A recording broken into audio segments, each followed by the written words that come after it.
ஓசூர் மாநகராட்சி 25வது வார்டில் ஆக்கிரமிப்பு கடைகளால் பொதுமக்கள் அவதி. மாநகர மேயர் எஸ். சத்யா நேரில் ஆய்வு.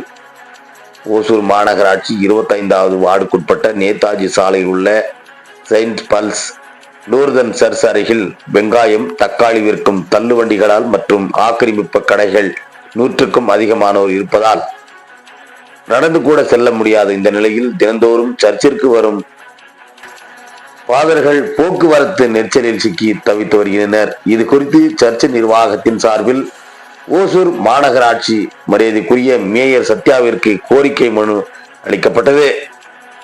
இதேபோன்று தமிழ்நாடு விஸ்வ இந்து பரிஷத் சார்பிலும் ஆக்கிரமிப்பு கடைகளை அகற்ற கோரிக்கை வைக்கப்பட்டது.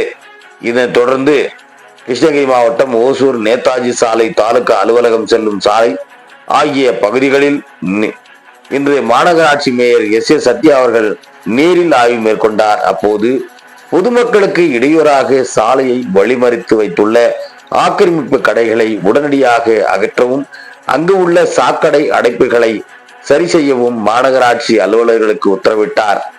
இதற்கான நடவடிக்கைகள் மாநகராட்சி அலுவலர்கள் இன்று ஈடுபட்டுள்ளனர். இந்த ஆய்வின் போது தமிழ்நாடு விஸ்வ இந்து பரிஷத் மாவட்ட துணைத் தலைவர் வெங்கடேஷ், மாவட்ட இணை செயலாளர் சுதாகர், மாவட்ட பஜரங் தள அமைப்பாளர் சந்தோஷ், நிர்வாகிகள் சிவா, நவீன்குமார், பூபதி ஆகியோர் உடன் இருந்தனர் என்பது குறிப்பிடத்தக்கது.